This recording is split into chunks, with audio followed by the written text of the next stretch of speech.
흔히들 이런 말들을 많이 하는 것 같아요. 사람이 살아가는 데 있어서 여러 가지 재산이 필요한데, 뭐 돈도 있어야 되죠. 가족도 있어야 되고, 지위도 어느 정도 있어야 되고, 또 이렇게 살아가려다 보면 뭐 직장도 물론 있어야 되고, 일도 있어야 되고. 사람이 살아가는데 이런 여러 가지 것들이 필요한데, 그러한 것들과 더불어서 우리가 염두에 두고서 꼭 중요시 여겨야 되는 그런 어떤 것, 우리가 살아가는 데 필요한 어떤 것이 있다는 이 모든 것들을 직장이라든지 더 가족이라든지 뭐 명예라든지 지위라든지 심지어는 재물에 이르기까지 그런 모든 것들을 우리가 소유하도록 가능하게 하는 관계, 그게 아주 중요하다 하는 그런 말들을 아마 우리가 많이 듣는 것 같아요. 저도 많이 들은 것 같아요. 주변 사람들한테 인간 관계가 제일 중요하다. 또 어떤 분은 인사가 만사다라고 얘기했다가 결국 인사를 잘못해가지고서 나중에 어려움을 당하는 그런 사람도 있지만, 어쨌든 관계를 잘 맺는 것처럼 중요한 것은 없어요. 물론 좀 부정적인 의미로 야, 그 관계 맺는다는 게 그거 다 자기 속마음 숨기고 저 사람한테 뭔가 얻으려고 그 앞에 가서 그냥 비굴하게 하는 거, 야, 나 그런 거 나 하기 싫다, 그냥 내 소신껏 내가 하고 싶은 대로 살겠다 하고 얘기하는 사람도 있지만, 제가 지금 말씀드리는 관계라는 게 그렇게 꼭 남 앞에 가서 무엇인가를 얻기 위해서 내 속내를 숨긴 채 거짓으로 비열하게 내 자신을 그 사람한테 드러내는 그런 관계를 의미하는 것은 아니라는 것 아마 여러분께서 잘 아실 거예요. 관계를 잘 맺는다는 것은 관계를 맺는 쌍방간에 서로 간의 신뢰와 존중 속에서 그 관계가 그 양자를 모두 다 행복하게 할 수 있다는 전자에 맺는 관계를 우리가 보통 이야기합니다. 관계를 잘 맺는 사람이 있어요. 처음 만난 사람인데도 그 앞에 가서 이야기를 잘하고 밝게 웃으면서 그렇게 관계를 지속하고 주변의 분위기를 밝게 해주는 사람도 있고, 또 어떤 사람은 좀 신중하고 좀 묵직하고 이렇게 말도 없고, 그래서 그 사람이 옆에 있으면은 별로 재미도 없고 남들이 보기에는 관계도 잘 못 맺는 것 같은 그런 사람들도 있어요. 물론 잘 아시겠지만 저는 당연히 전자에 속합니다. 아니라고 부정하시는 분이 있는 것 같은데 그냥 아무렇게나 생각해 보겠습니다. 어떤 형태든지 우리가 살다 보면 그런 사람들이 있죠. 진짜 어떤 사람들은 부러울 정도로 처음 온 사람들한테 편하게 해주는 그런 사람이 있어요. 또 어떤 사람은 편하게 해줘야 되는 위치에 있음에도 불구하고 계속 불편하게 하는 그런 사람도 있고, 어쨌든 우리가 살다 보면 그런 인간관계를 잘 맺고 다른 사람들한테 좋은 인상을 주면서 다른 사람과 더불어서 같이 잘 화목하게 살아가는 그런 삶이 얼마나 중요한가 하는 것을 우리가 살면서 몸으로 느끼게 되는 것 같아요. 그런데 우리 그리스도인들은 다른 사람들과의 관계뿐만 아니라 더 중요하게 생각하면서 맺어야 되는 관계가 있으니 그것은 바로 하나님과의 관계가 하는 겁니다. 세상 사람들은 그냥 옆 사람들하고만 관계를 잘 맺으면서 살아가면 잘 되겠거니 하고 생각하지만, 우리들은 그것만 가지고서 우리의 인생이 잘 될 거라고 생각하지 않습니다. 그것이 우리의 인생을 온전하게 만들어준다고 생각하지도 않습니다. 왜냐하면 우리는 우리 인간들과 우리 이웃들과의 관계보다도 더 선행돼서 바르게 맺어야 하는 그런 관계가 있기 때문입니다. 그 관계가 바로 하나님과의 관계입니다. 하나님과 어떤 관계를 맺으면서 살아가느냐 하는 것이 우리의 삶을 결정지어 준다는 게 우리의 믿음의 고백이에요. 그러니까 우리가 제대로 살려면, 똑바로 살려면 하나님과의 관계를 바로 맺고 살아가야 한다는 것입니다. 옆 사람들한테 잘해주는 거 그것도 중요해요. 그러나 그거 못지않게, 그것보다 더 중요한 것은 그리스도인으로서 하나님 앞에서 어떤 모습으로 관계를 맺고 어떻게 살아갈 것인가 하는 것 가장 중요합니다. 우리가 보통 하나님과 맺는 관계를 언약 이렇게 얘기하기도 하고 그냥 약속 그렇게 이야기하기도 합니다. 하나님과의 맺는 관계라는 의미를 나타내는 영어 단어는 우리가 covenant라는 단어를 씁니다. 어떤 분들은 promise라는 단어, 약속한다라는 단어를 쓰기도 하는데, 그런 약속한다라는 단어, promise 못지않게 많이 쓰는 게 covenant. 그래서 모세가 십계명을 받았던 그 십계명, 그것을 의미합니다. 그리고 그 십계명에 의해서 하나님과 맺었던 언약, 그것을 우리가 커버넌트라고 이야기합니다. 이 언약을 혼자서 맺을 수 없어요. 나 혼자서 나하고 무슨 계약을 맺을 수 없습니다. 맺을 필요도 없죠. 내가 나하고 무슨 계약을 맺습니까? 반드시 쌍방이 있어야만 합니다. 한쪽과 다른 한쪽이 있어야 되고, 언약을 맺는다라고 이 양자가 결정할 때는 거기에 전제 조건이 있습니다. 그것은 무엇이냐면, 나의 언약의 대상이 되는 저 사람이 지금 맺고 있는 언약의 내용을 신실하게 유지할 것이다. 저 사람이 이 약속을 어떤 일이 있더라도 꼭 지킬 것이다 라는 그런 생각 속에서 우리는 보통 관계를 맺고 계약을 맺는다 하는 것입니다. 가장 중요한 것은, 계약을 맺는 데 있어서 가장 중요한 것은 신의 성실의 원칙입니다. 신의 성실의 원칙. 근데 인간들이 맺는 계약의 대부분은 다 이해관계에 의해서 맺기 때문에 구체적으로 우리가 언약이라는 표현을 쓰지 않고 계약이라는 표현을 많이 씁니다. 예를 들면 집을 매매한다든지 또는 집에 전세를 든다든지 부동산을 가지고서 우리가 거래를 할 경우에 계약을 한다, 그렇게 이야기를 합니다. 고용에 있어서도 계약이 맺어집니다. 고용주와 고용되는 사람 간의 계약이 맺어집니다. 그런데 이러한 계약의 관계에 있어서 가장 중요한 것은 조금 아까도 말씀드렸지만 신의 성실의 원칙입니다. 이 계약이 서로 믿는 가운데서 맺어져야 되고, 계약의 당사자가 서로 믿고 이제 앞으로 이 계약서에 들어있는 계약의 내용들을 어떤 일이 있더라도 성실하게 이행한다는 전제하에 계약은 맺어지게 됩니다. 하나님과의 계약도 마찬가지지만 하나님과의 계약은 이거보다는 훨씬 더 한차원 높은 단계의 신의 성실의 원칙이 적용될 것을 요구하고 있습니다. 하나님과 맺는 그 언약은, 커버넌트는 하나님과 우리 양자의 신실함에 의하여, 그리고 양자가 그 언약을 성실하게 수행하는 그런 일들에 의해서 유지될 수 있고, 그럴 때 그렇게 양자가 성실하게 그 계약을 유지하려고 노력할 때 그 계약의 가치는 훨씬 더 존중될 수 있다 하는 것입니다. 저는 법은 잘 모르지만 요새 어떤 일로 인해서 이렇게 법 판결문이라든지 또는 법에 관한 글을 읽을 기회가 좀 생겼는데, 읽다 보면은 판결문에서 판사들이 얘기하는 게 어떤 특정한 것이 있습니다. 그 뭐냐면 이 사람은 어떤 기준에 의해서 이 사건을 판단했는가. 첫째는 상식적인 정의의 개념에 얼마나 이 일이 합당한가 반하는가 가지고서 판단하더라고요. 그러니까 정의에, 우리가 갖고 있는 정의의 개념에 반하는 일이다 그러면 그 반하는 일을 한 사람은 잘못한 거다, 이렇게 판단을 내려요. 그 다음에 판단하는 또 하나의 기준이 신의 성실의 원칙에 의해서 판단합니다. 지금 소송의 당사자 두 사람이 나와 있는데 둘 다 자기가 잘했다고 주장하면 과연 어떤 사람이 이 두 사람과의 관계를 믿음을 가지고서 성실하게 공평하게 유지하려고 노력했는가에 의해서 판결을 한다는 겁니다. 그만큼 정의의 개념에 부합하여야 한다는 것과 신의 성실의 원칙에 합당해야 한다는 것은 우리들이 세상을 살아가는 데 있어서 가장 중요한, 사회를 이루는 데 있어서 우리가 공동체로서 함께 살아가는 데 있어서 가장 중요한 원칙이라고 이야기할 수 있습니다. 성경에 보면 하나님께서 늘 우리를 찾아오십니다.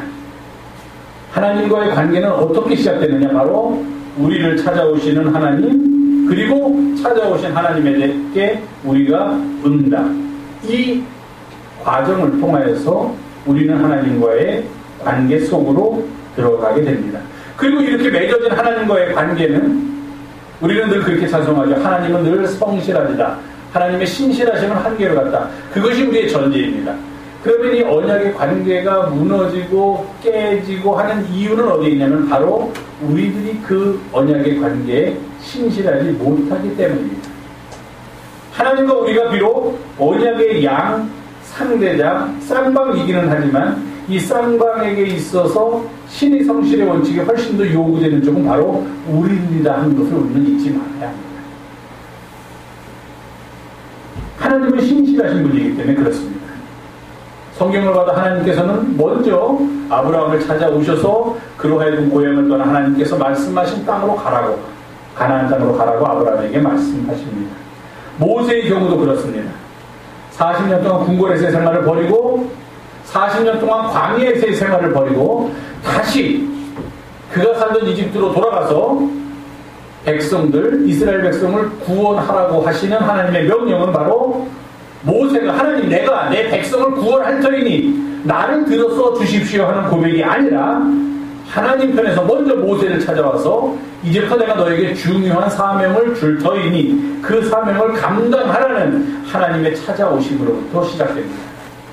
이사야라는 유명한 선지자가 하나님의 말씀을 들고 사람들 앞에 쓰게 된 것도 그가 먼저 하나님 세상이 너무 이렇게 막 엉망진창이니까 내가 나가서 좀 세상을 깨끗하게 만들겠습니다라고 하나님께 부르짖어서 된 것이 아니라 하나님께서 그를 먼저 찾아와서 내가 누구를 보내며 누가 우리를 위하여 갈 거라고 이사야에게 물어보실 때 그 물음에 대한 이사야의 응답을 통해서 하나님과 이사야의 새로운 관계가 성립되는 것을 우리는 알 수가 있습니다.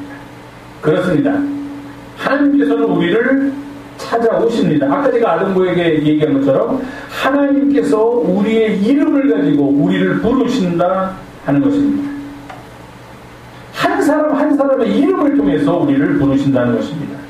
그 말은 무엇이냐면은 전체적으로 집단적으로 우리를 찾아오셔서 개개인에 대해서는 상관하지 않고 그냥 교회라는 공동체에만 관심을 갖는 분이 하나님이 아니라는 겁니다. 교회라는 공동체의 삶도 중요하지만 그 교회 공동체에 있는 한 사람 한 사람을 하나님께서는 직접 찾아오셔서 그들의 이름을 불러주신다는 것입니다. 이름으로 불린다는 것은 사실 기분 좋은 일입니다. 만약에 어떤 사람이 자기 가게에서 일하는 사람이 있는데 물론 나이가 어려서 그렇다고 하지만 그냥 막 하대하면서 야야야야 이렇게 부르면은 뭐 어차피 나보다 우리 아버지 뻘이고 나이도 많고 나한테 돈을 주는 사람이니까 내가 뭐라고는 말 못하지만 기분이 조금은 좀 불편한 거 당연한 일입니다. 아무리 나보다 나이가 어리다고 해도 그 사람을 존중하는 마음이 들어있어서 누구누구 씨라고 만약에 불러준다면 훨씬 더 그 사람은 기분 좋은 상태에서 일을 할 수 있으리라는 것은 우리가 알고 있는 당연한 사실입니다. 24601이라는 게 있습니다. 24601 이렇게 불렀죠. 그게 뭔지 아세요? 24601 이게 뭐냐 하면은 레미제라블이라는 영화에 나왔던 주인공 장발잔의 죄수 번호입니다. 24601입니다. 물론 원래 원작에서는 그 번호하고 또 다른 번호가 같이 쓰이는데 영화나 뮤지컬에서는 그걸로 쓰입니다. 아마 여러분이 레미제라블이라는 영화를 보셨다면 제일 처음에 그 죄수들이 나와가지고서 일을 하는 가운데 그들의 가사 중에 24601 이런 것이 반복되는 것을 기억하실 겁니다. 죄수들은 그 사람의 이름으로 그 사람들을 부르지 않습니다. 편리함도 있고 이름을 다 기억하지 못할 수도 있지만 그냥 이름표가 붙어있는데 그 이름표에 그 사람의 이름이 붙어있는 것이 아니라 이들을 관리하는 사람들에 의해서 부여된 번호가 있고 이 사람들은 더 이상 그 사람들의 이름으로 불리지 않고 가슴에 붙어있는 번호로 불립니다. 번호로 불리는 순간 그렇게 불림을 당하는 사람과 그렇게 부르는 사람은 더 이상 인격적인 관계가 형성될 수가 없다는 것입니다. 번호로 부르는 사람은 이 사람을 사람으로 생각하지 않고 이 사람을 번호로 생각합니다. 넘버로 생각합니다. 그 넘버 안에는 그 사람의 인격이나 그 사람에 대한 배려나 그 사람에 대한 존경심 이런 것이 들어갈 여지가 없다는 것입니다. 그러니까 그렇게 불린 사람도 자기가 그렇게 불리는 순간 이 사람이 나를 지금 어떻게 생각하는지를 알 수 있기 때문에 그 양자의 관계는 인간과 인간의 인격적인 관계가 아니라 다른 관계로 왜곡된 관계로 나타날 수밖에 없다는 것입니다. 그렇기 때문에 이름으로 불린다는 것은 참 좋은 경험이에요. 하나님께서 우리 한 사람 한 사람을 내가 너를 지명하여 불렀다. 한 사람 한 사람의 이름을 통하여 우리를 부르고 계신다는 것은 이름을 통하여 바로 나를 하나님께서 알고 계시다는 거예요. 설마 세계 인구가 그렇게 많은데 60몇 억이라는데 그 중에 나를 뭐 아실까? 알고 계시다는 거예요. 한 사람 한 사람을 그의 이름을 통하여 알고 계시다는 겁니다. 제가 언젠가도 말씀드렸지만 이런 것을 우리가 신학적으로 성령 철학이라고 합니다. 이름 철학이에요. 우리나라와 유대인들이 비슷한 사고를 가지고 있습니다. 이름 속에 그 사람의 인격이 들어있고 그 사람이 들어있다 생각합니다. 그래서 우리는 이름을 부를 때 어른의 이름은 함부로 못 부르죠. 무슨 가, 만약에 성이 이시면 이가, 그리고 무슨 자를 쓰십니다. 어른의 이름을 상대방에게 소개할 때 그렇게 합니다. 왜 그러느냐? 그냥 이 누구누구입니다. 저분은 이 누구입니다. 그러면은 그 사람에 대한 존경심이 거기 들어있지 않다고 우리는 생각하기 때문입니다. 그래서 저분은 무슨 가에 무슨 자를 쓰십니다. 이렇게 이야기하는 이유가 그 말하고 있는 이름 속에 그 사람의 삶이, 그 사람의 인격이 들어있다고 믿기 때문입니다. 유대인들도 마찬가지예요. 그들도 이름 속에 그 사람의 인격이 들어있다고 믿습니다. 그러니까 이름을 부른다는 것은 함부로 불러서도 안 돼요. 그래서 야훼라는 이름을 함부로 부르지 못하니까 구약성경에서 야훼라는 글자가 없었습니다. 원래 구약성경은 히브리 말로 쓰여질 때 전부 다 자음으로만 쓰여져 있었습니다. 자음으로만. 여러분, 자음으로만 된 문자를 우리가 읽을 수 있을까요? 못 읽습니다. 모음이 없으면 어디서 끊어지는지도 모르고 읽을 수가 없어요. 기역, 디귿, 미음, 미음. 요즘은 학생들이 재미있게 초성만 가지고서 자기의 마음의 생각을 쓰는 뭐 그런 것이 있죠. 시옷, 리을 이러면 사랑 뭐 이렇게.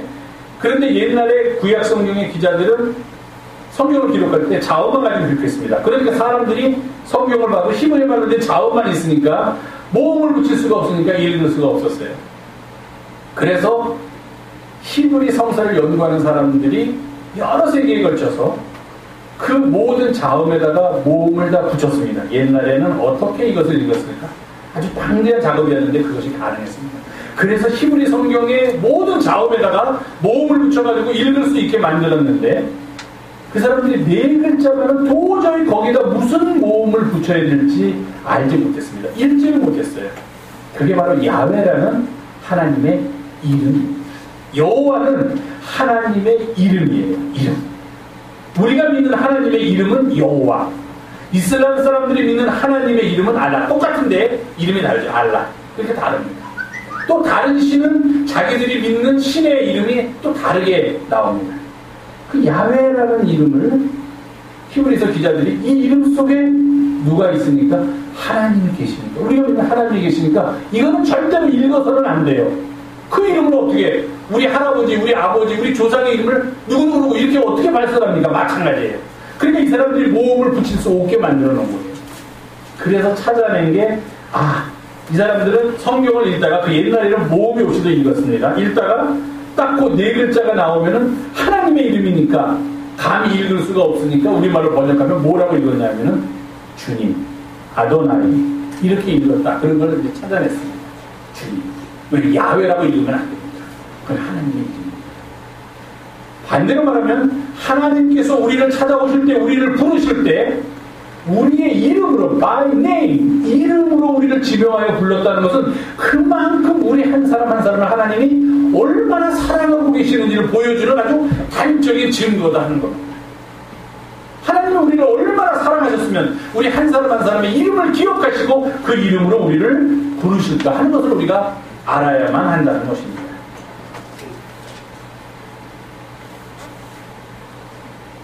지나가는 말. 이제부터 우리 교회에서 서로 이름을 불러가지고 그렇게 했으면 좋겠어요. 집사님, 권사님.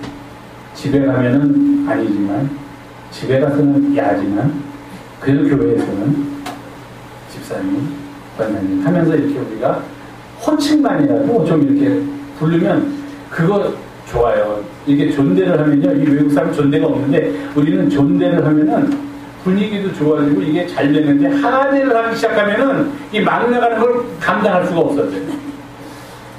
이름으로 우리가 불렀습니다. 그러니까 우리는 뭐 꼭 이름으로 부를 필요 없이 그냥 이렇게 서로 가까운 사이라고 하더라도 권사님 이렇게 불러준다는데 제가 저희 사모를 향해서 절대로 그런 적이 없지만 만약에 어이 야 이렇게 부르지 말고 교회에서는 사모님 이렇게 불러가지고서 이 아들은 훨씬 더 부드러워질 것 같고 또 부부 사이라고 하더라도 그냥 집에서 하듯이 막 이렇게 하시지 마시고 좀 서로 존중을 하면서 불러주면 좀 낫잖아요.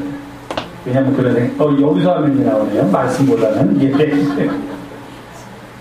자, 우리는 그렇게 이름으로 부르시는 하나님께서 거기다 덧붙여서 이렇게 말씀하셨어요. 내가 너를 이름으로 불렀으니, 지명하여 불렀으니 그 다음에 너는 내 것이야. You are mine. 넌 내 것이야. 내 것이면 어떻게 합니까? 내가 어떻게 해요? 막해요? 아니죠. 여기서 내 것이란 말은 단지 내 소유란 말이 아니에요. 그만큼 내가 소중하게 여긴다, 귀중하게 여긴다. 다른 사람이 감히 내 것에 대해서 나쁜 짓을 하려고 내가 가만두지 않겠다. 너를 내가 보호해주겠다. 내 것이니까 얼마나 귀해요. 우리가 뭐 하나만 새로 사도, 옷 하나만 새로 사도, 신발 하나만 새로 사도 얼마나 신이 나가지고 이거 깨끗하게 쓰려고 막 그렇게 보존합니까? 하나님의 자동차를 하나 사도 다른 차가 와서 내 차를 흠집을 못 내게 하려고 얼마나 애를 씁니까? 마찬가지. 하나님이 우리를 향해서 너는 내 것이다라고 말씀하셨다는 것은 하나님이 내가 하나님의 소유가 돼서 마치 노예를 부르듯이 우리는 마음대로 하겠다 하는 그런 뜻이 절대로 아니다 하는 겁니다. 그만큼 너는 프라이스레스, 너는 나에게 그만큼 소중한 존재다. 내가 그렇게 너를 사랑한다는 거야. 그래서 내가 너를 이름으로 불렀고, 그래서 이제부터 너는 내 것이다. 다른 누구도 감히 너를 해하거나 너에게 나쁜 짓을 하지 못하도록 내가 너를 보호해주겠다. 내가 너를 사랑해주겠다. 내가 너를 이끌어주겠다. 내가 너를 도와주겠다. 그렇게 말씀하고 계신 겁니다. 요한복음 기자는 또 이것을 한 단계 더 나가서 이렇게 말씀하시죠. 우리가 하나님을 택한 것이 아니라 하나님께서, 주님께서 우리를 택하여 주셨다. 맞는 말이죠. 예수님께서 제자들을 부를 때 먼저 예수님에게 나와서 제자가 되겠다는 사람이 나중에는 좀 생기기도 했지만 처음에는 어떻게 하셨습니까? 예수님께서 길을 가다가 생업에 종사하는 사람들, 마태는 세리로서 세무서 앞에서 일을 보고 있는데 어이 나를 따라오라. 그 한마디에 주님께서 나를 택하여 주시고 나를 부르신다는 그 한마디에 마태는 자기가 가진 모든 것을 다 내놓고 예수님을 따라. 어부로 있던 베드로, 안드레, 야고보, 요한 다 그렇게 따랐다. 그렇게 얘기하지 않습니까? 주님께서 그들을 택하여 주셨다. 요한복음 기자는 그런 것들을 봤기 때문에 뭐라고 썼냐면 예수께서 말씀하시기를 너희가 나를 택한 것이 아니라 내가 너희를 택하였다 이렇게 말씀하셨습니다. 그럼 문제가 이제 여기서 있습니다. 왜 택하여 주셨고, 왜 우리를 구원하셨고, 왜 우리를 이름으로 부르셨고, 왜 우리를 향하여 너는 내 것이다 라고 선언을 하셨는가 하는 겁니다. 그 이유는 바로 요한복음 15장 16절에 있습니다. 내가 너희를 택한 이유는 너희들로 하여금 가서 열매를 맺게 하기 위함이고, 그 열매가 한 번 맺는 것이 아니라 항상 너희들의 삶 속에 열매가 항상 열리도록 하기 위하여 내가 너희들을 택하였다. 그리고 이렇게 나에 의해서 택함을 받은 이들, 내가 지명하여 부른 이들, 그래서 내 소유가 되는 이들에게는 새로운 은혜가 주어졌는데 그것이 무엇이냐? 이 세상 살면서 무엇이든지 주님의 이름으로, 내 이름으로 아버지께 무엇을 구하든지 다 받게 하려고 내가 너희들을 택했다. 그렇게 말씀하십니다.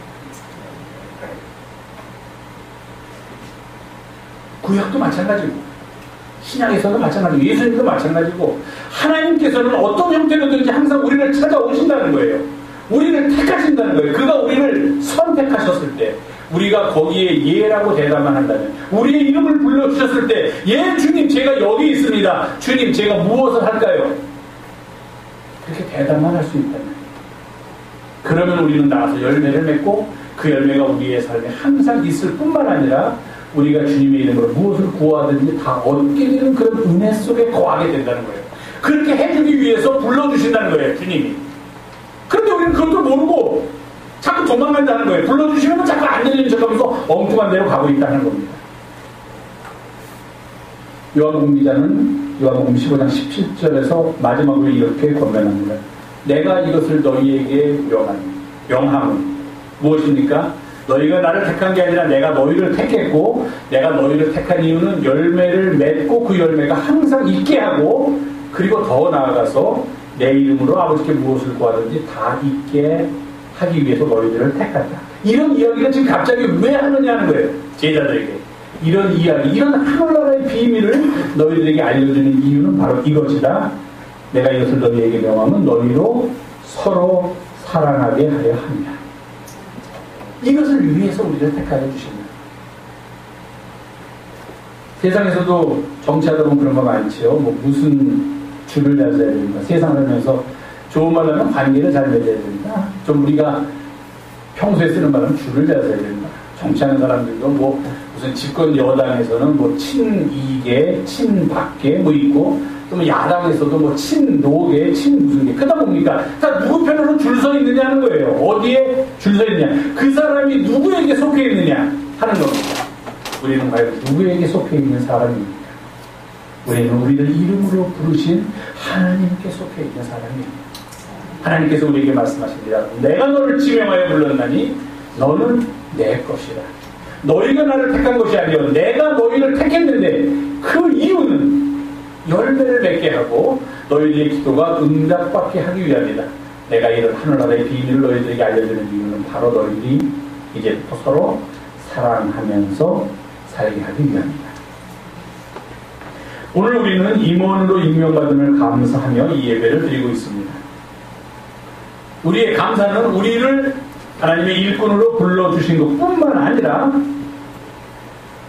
우리가 하나님의 백성이 되어서 하나님께서 우리를 이름으로 찾아와 주시고 우리를 하나님의 것으로 그렇게 불러주신다는 데 있음을 잊지 말아야 합니다.